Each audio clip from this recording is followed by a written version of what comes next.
मैं इस खामोशी से चिंतित हूं। यह हमारे समाज की खामोशी एक खतरनाक मोड़ पर पहुंच गई है। इसलिए 1400 साल पुराने एक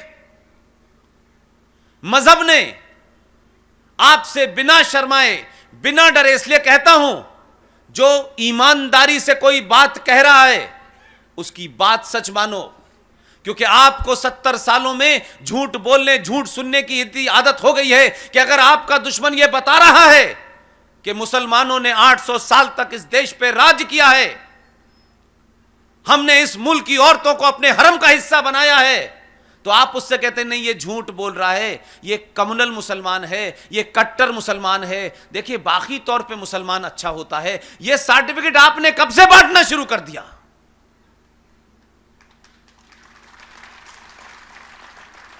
क्योंकि आप लड़ना नहीं चाहते, इसलिए आने वाले खतरे के साथ आप समझौता करने का कोई रास्ता निकालते हैं। तो हमने इतने रास्ते निकाले 70 सालों में कि अब कोई रास्ता नहीं बचा। अब एक ही रास्ता है कि आप इस बात पे मनन करें, चिंतन करें, बुजुर्गों से पूछें कि सारे धर्म बराबर हैं। इस झूठ को पहले बोलना बंद कर दें।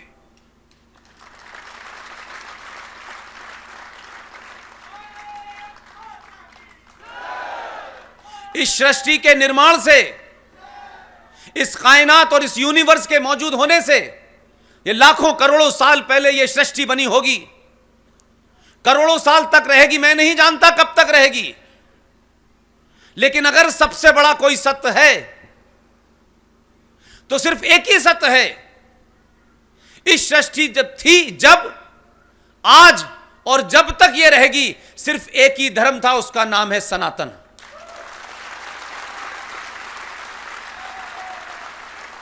मैं अपनी बात तथ्यों पे कहता हूं। बाकी सारे मजहब हैं, मजहब और धर्म में फर्क है। सनातन प्रकृति का हिस्सा है। मजहब की कोई किताब है, उसका कोई पैगंबर है। मजहब बनते हैं, बिगड़ते हैं, समाप्त हो जाते हैं। सनातन अनादिकाल तक रहेगा, सनादिकाल से चला रहा है।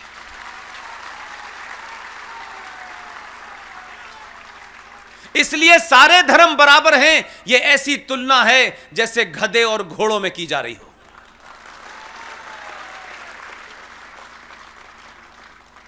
अकबर ने भी यही, उसका नाम आपके यहां की सरकारों को बहुत याद रहता है, बार बार उसे महान बताते हैं। वो खुद महान है कि नहीं मुझे नहीं पता। ऐसे ऐसे लोग आपने चुने हैं।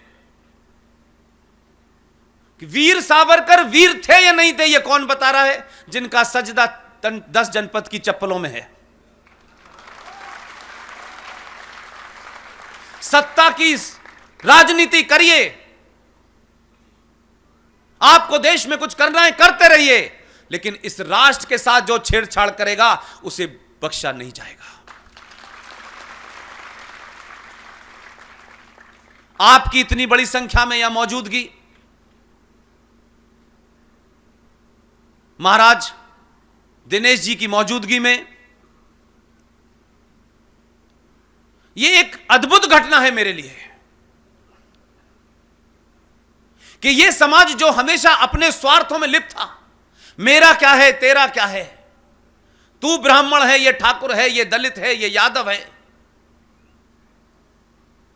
इतने समय से यह बीमारी आपको ग्रस्त थी। 1000 संत आए, 1000 काम कर रहे हैं पूरे देश में।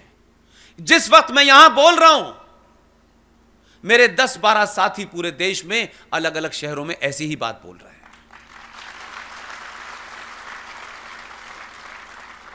हम सबके बीच में एक ही चीज कॉमन है, सत्ता में कौन है और कौन नहीं है, और हमारी बात से कौन खुश होगा, कौन नाराज होगा, हमें इसकी चिंता नहीं है। जो भी कुछ मैं कहना चाहता हूं, मेरा इसमें निजी कुछ भी नहीं है। मेरे मूल में अगर कोई चीज है तो सिर्फ राष्ट्र है, उसके अलावा कुछ नहीं है।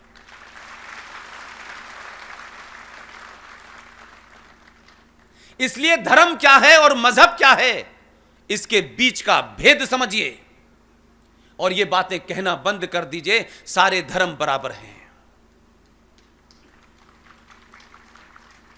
हमारा संकट यह है कि हम ना तो दूसरे की किताब पढ़ते हैं और ना अपनी किताब पढ़ते हैं।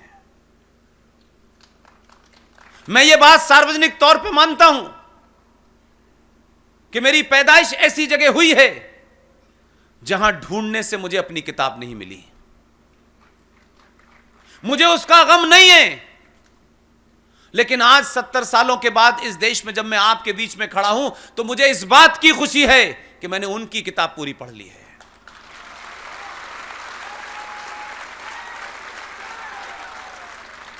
इसलिए यह कहना बंद कीजिए सारे धर्म शांति का संदेश देते हैं। मिल नहीं रहा मुझे शांति कहां है। कुछ लोगों ने विज्ञापन ऐसा किया है और हमें 1000 साल के कालखंड में हमारी गुलामी ने हमें इतना कमजोर कर दिया है कि हम खुद ही चिल्ला चिल्ला के उनके झूठ का प्रचार कर रहे हैं। Islam is a religion of peace. आप कम से कम पीस की स्पेलिंग तो पूछ लेते।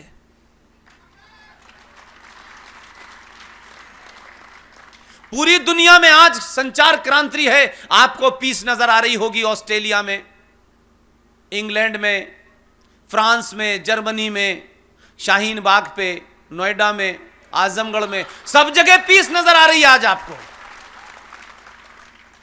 इसलिए उनका एजेंडा 1947 में क्या था यह सबके सामने था। कंफ्यूजन और झूठ हमारे बीच में था।